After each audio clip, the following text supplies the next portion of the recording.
Assalamualaikum warahmatullahi wabarakatuh. Kita berjumpa lagi di channel Engineer, channel kesayangan kita. Kali ini kita akan membahas driver Namek, seluk-beluknya, juga cara modifikasinya ya, terutama fungsi tiap komponen. Yang pertama pada driver Namek tersebut, simak sampai selesai.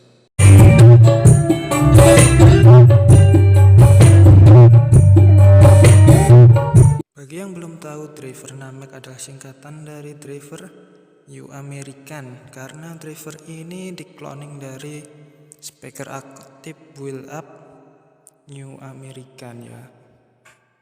Dan langsung saja kita kepada fungsi tiap komponen yang tertanam pada driver Namek. Ya, untuk komponen pertama ada resistor input. Resistor input berfungsi sebagai membatasi sinyal input yang masuk kepada kapasitor input menuju basis transistor sebagai penguat pertamanya. Yang kedua ada resistor kopling input yang tersambung dari input ke ground. Fungsinya adalah meredam dengung. Juga bisa disebut dengan resistor gain input.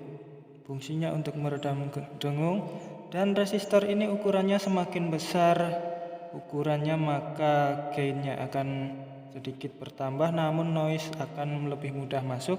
Ketika resistor ini ukurannya diperkecil, misalnya dari 100 kilo menjadi 47 kilo atau menjadi 10 kilo, maka noise akan semakin turun, namun akan diikuti juga dengan suara input yang juga menurun.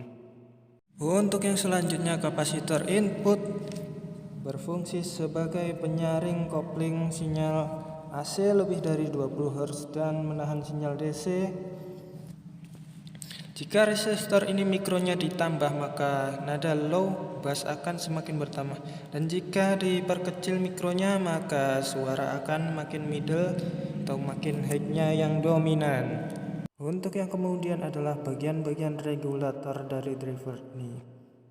Yang pertama ada resistor stand penurun tegangan dibantu dengan dioda Zener 12 volt agar tegangan tidak melebihi dari 12 volt untuk menyuplai DCO melalui resistor 15K menuju emitter transistor C945 yang bertemu. Dan resistor 15K bisa diganti dengan 47K atau diseri dengan trimpot 1 kilo untuk menyeting DCO-nya. Untuk menurunkan DCO lebih mudah. Untuk selanjutnya ada TR osilasi input non inverting. Fungsinya sebagai transistor umpan balik untuk tegangan bias yang diumpan kepada TR fast melalui bentuk sinyal regulator feedback dari output speakernya. Untuk yang selanjutnya ada elko feedback resonansi dan resistor resonansinya. Diibaratkan sebagai tabung gitar yang meresonansi gelombang suara. Elko ini berfungsi untuk menggaungkan nada bass. Semakin besar mikronya maka semakin besar bassnya, dan semakin kecil maka akan semakin middle suaranya. Begitu juga ukuran resistornya, semakin kecil maka nada yang dihasilkan akan condong semakin mid-high, dan resistor semakin besar maka akan semakin low nada yang dihasilkan. Untuk yang selanjutnya ada resistor umpan balik atau resistor gain. Semakin besar nilai hambatannya maka suara akan semakin kencang, dan semakin kecil nilai hambatannya maka suara akan semakin pelan namun semakin halus. Kemudian ada transistor osilasi input inverting. Fungsinya adalah sebagai penguat pertama input, dan outputnya dikeluarkan kepada kolektor diarahkan kepada basis TR fast sebagai umpan pertama penguatan dari fast menuju drivernya. Transistor ini bisa juga disebut sebagai transistor diferensial osilator. Untuk yang selanjutnya ada transistor fast. Transistor fast atau transistor bias adalah transistor untuk bentuk regulator bias, mendenyutkan bias kepada basis TR driver NPN dan PNP secara bergantian. berdenyut tiap sekian milidetik dari transistor min ke transistor plus, menyalurkan bias bersama sinyal input audio yang dikuatkan, yang dikeluarkan disalurkan dari kolektornya menuju input transistor drivernya melalui basisnya. Untuk selanjutnya ada resistor fase mempengaruhi bias dan DCO. 80% mempengaruhi bias dan 40% mempengaruhi DCO-nya. Resistor ini sama halnya fungsinya seperti 1 kilo K pada driver OCL 150 watt.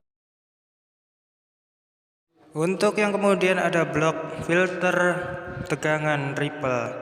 Fungsinya untuk memfilter tegangan ripple atau tegangan yang kotor yang menimbulkan noise dan dengung agar suara makin jernih dan tanpa gangguan. Yang menyebabkan noise disebabkan karena tegangan voltase DC yang kurang jernih dan murni. Dan resistor 220 ini juga berfungsi sebagai resistor penurun tegangan bagi rangkaian drivernya.